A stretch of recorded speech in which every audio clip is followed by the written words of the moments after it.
माजी आमदार संग्राम थोपटे अध्यक्ष असलेल्या राजगड सहकारी कारखान्याला NCDC-कडून काल 467 कोटींची कर्ज हमी जी आहे ती देण्यात आलेली आहे. काल मुंबईत झालेल्या राज्य सरकारच्या मंत्रिमंडळाच्या बैठकीत हा निर्णय घेण्यात आलेला आहे. आपल्यासोबत स्वतः माजी आमदार संग्राम थोपटे आहेत. थोपटे साहेब, राजगड कारखाना अडचणीत होता. खरं तर गेले 2 वर्ष गाळप झालेलं नव्हतं. तुम्ही वारंवार मागणी करत होता कर्ज मिळावं, मात्र ते मिळत नव्हतं. आज अखेर याला कर्ज हमी राजगड कारखान्याला देण्यात आली. काय सांगता? कर्ज आम्ही काल माननीय मंत्री समिती राज्य सरकारच्या मंत्री समितीनं म्हणजे कॅबिनेटनं काल त्या ठिकाणी निर्णय घेतला. राष्ट्रीय सहकारी विकास निगम नवी दिल्ली यांच्याकडे जो प्रस्ताव त्या ठिकाणी पाठवला त्याच्यासाठी 467 कोटी रुपयाच्या राजगड सहकारी साखर कारखान्याच्या प्रस्तावाला शासकीय थक हमी शासन थक हमी राज्य सरकारनं दिलेली आहे. त्याबद्दल माननीय देवेंद्रजी फडणवीस साहेब असतील, माननीय राज्याचे उपमुख्यमंत्री एकनाथराव शिंदे साहेब असतील, माननीय अजितदादा पवार असतील, माननीय चंद्रशेखर बावनकुळे साहेब असतील, चंद्रकांत दादा पाटील असतील, त्याचप्रमाणे मंत्री माननीय जयकुमारजी गोरे असतील, त्याचप्रमाणे माझे सहकारी मित्र आणि दौंडचे आमदार राहुलदादा कुल असतील आणि तत्सम सर्व मंत्रिमंडळामधले सर्व तिन्ही पक्षांचे सर्व मंत्री, आघाडीचे युतीचे सर्व प्रमुख यांचं मी मनापासूनचा त्या ठिकाणी प्रथमतः आभार मानतो. खरं तर हा प्रस्ताव गेले 2-3 महिन्यापासून त्या ठिकाणी शासनाकडं त्या ठिकाणी आम्ही पाठपुरावा करत होतो. पूर्वीच्या काळामध्ये राज्य सरकारकडं 80 कोटी रुपयाचा प्रस्ताव आम्ही त्या ठिकाणी मंजुरीसाठी पाठवलेला होता. त्याच्यामध्ये काही तांत्रिक गोष्टी तपासल्यानंतर नवीन सुधारित प्रस्ताव करावा असं त्या ठिकाणी ठरलं आणि नवीन सुधारित प्रस्तावाच्या अनुषंगानं साधारणतः 467 कोटीचा नवीन सहकारी साखर कारखाना अधिक जे काही खेळते भांडवलासाठी लागणारं कर्ज आहे याकरताचा आम्ही सुधारित प्रस्ताव त्या ठिकाणी पाठवलेला होता आणि काल त्याला राज्य शासनानं हमी दिलेली आहे. जी 467 कोटी आता मिळालेला निधी आहे त्यातून कुठली आता कामं होणार आहेत? तुम्ही म्हणाला जसं की नवीन कारखान्याचं बॉयलर वगैरे बसवण्यात येणार आहे. काय कुठली कामं करण्यात येणार? आता साधारणतः 3500 मेट्रिक टन प्रतिदिन गाळप क्षमता असणारा हा कारखाना त्या ठिकाणी नवीन उभारणार त्या ठिकाणी आहोत. त्याचप्रमाणे 60 KLPDची डिस्टिलरी म्हणजे आसोनी प्रकल्प त्या ठिकाणी उभा करतोय. त्याचप्रमाणे 12 मेगावॅट सहवीज निर्मिती प्रकल्प त्या ठिकाणी त्याच्यामध्ये अंतर्भूत आहे. त्याचप्रमाणे 5 टन गाळप क्षमता असणारा प्रतिदिनाचा CNG गॅस CBG गॅसचा प्रकल्पसुद्धा त्यामध्ये अंतर्भूत आहे. आणि इतर काही खेळतं भांडवल जे लागतं त्याच्यामध्ये मग कामगारांची देणी असतील किंवा इतर व्यापाऱ्यांची देणी असतील, बँकांची देणी असतील, याकरताचं हे संपूर्ण अंदाजपत्रक आहे. निश्चित. खरं तर काल जेव्हा ही बातमी आली कर्ज हमी देण्यात आली राजगड कारखान्यात, त्यानंतर कर्मचारी असतील, राजगडचे उत्पादक शेतकरी असतील, त्यांच्यात एक नवचैतन्य निर्माण झालं. मात्र ही बातमी आल्यानंतर अशी सुद्धा चर्चा आहे की संग्राम थोपटे यांनी भाजपमध्ये प्रवेश केल्यानंतर त्यांना त्यामुळे हा लाभ मिळालेला आहे. भाजप सरकारने पक्षप्रवेश केल्यानं भाजपमध्ये पक्षप्रवेश केल्याने मोठा गिफ्ट जे आहे ते संग्राम थोपटे यांना दिले. काय सांग? गिफ्ट हे म्हणता येणार नाही. हे कर्ज आहे का अनुदान नाही. अनुदान जर दिलं असतं तर गिफ्ट असतं.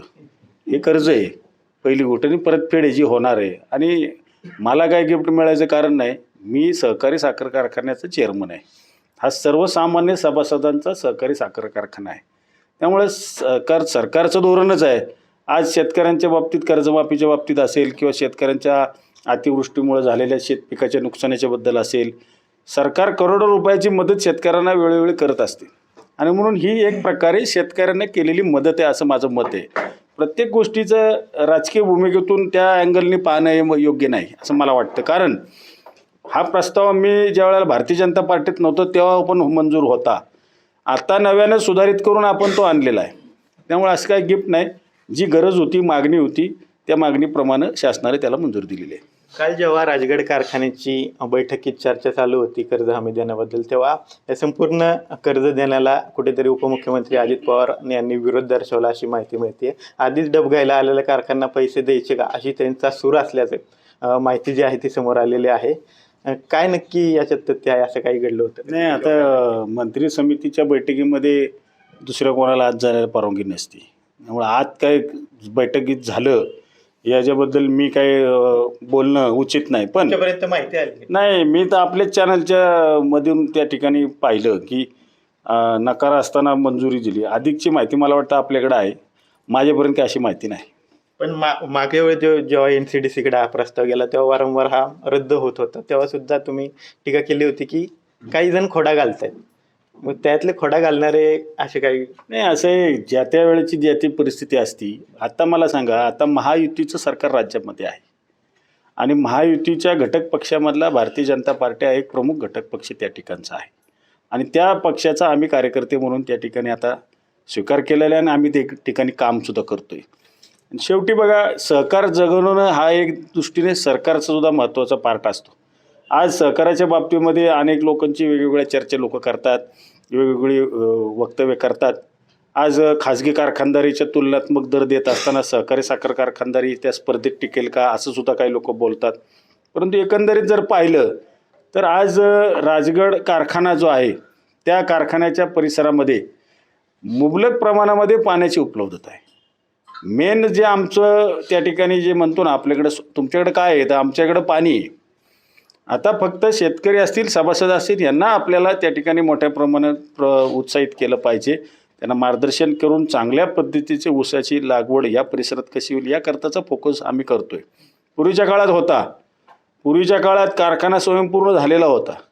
आता मध्यंतरी 1-2 वर्षामध्ये गाळप बंद असल्यामुळं थोडंसं ऊस लागवडीचं प्रमाण हे घटलेलं आहे. परंतु भविष्य काळामध्ये चांगल्या पद्धतीची ऊस लागवड होईल.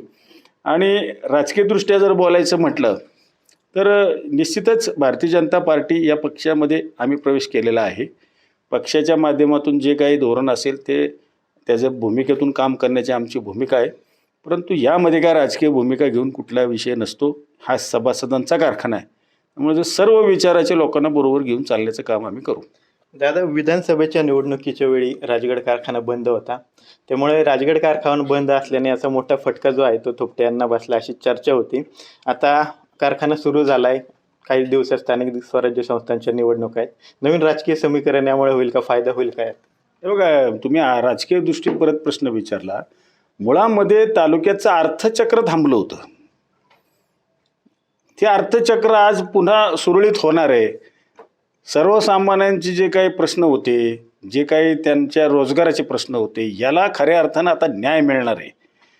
राजकीय भूमिकेत बदल होईल का?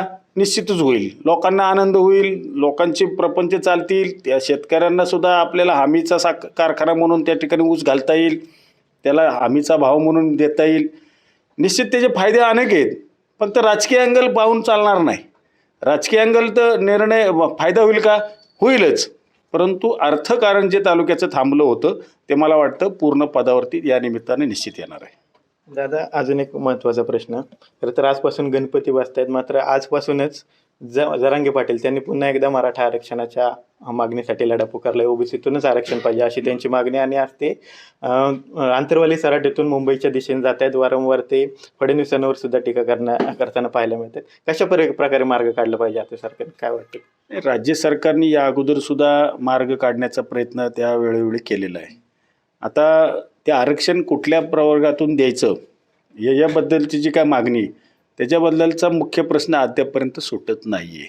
आत्ता जी मागणी सातत्यानं पुढे येते, कारण की मी मध्यंतरी माननीय राष्ट्रपती महोदय यांच्याकडे जे काही मराठा आरक्षण मिळावं म्हणून जे शिष्टमंडळ होतं, त्या शिष्टमंडळामध्ये मी सुद्धा त्या ठिकाणी महामहिम राष्ट्रपती महोदयांना भेटायला मी गेलो होतो.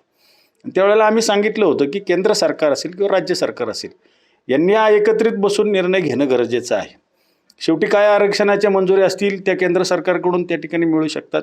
राज्य सरकारकडे ज्या अडचणी असतील त्या त्यांनी केंद्र सरकारकडे मांडाव्यात आणि एकंदरीत दोघांच्या माध्यमातून खरं तर हा प्रश्न निकाली निघाला पाहिजे असं माझं मत आहे.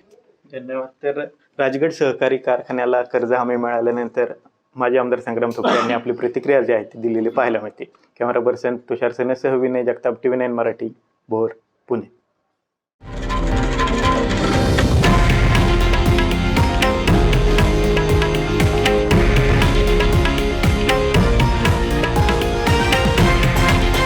हे आहे देशातील नंबर 1 न्यूज नेटवर्क आणि आपण पाहत आहात TV9 मराठी, एकमेव.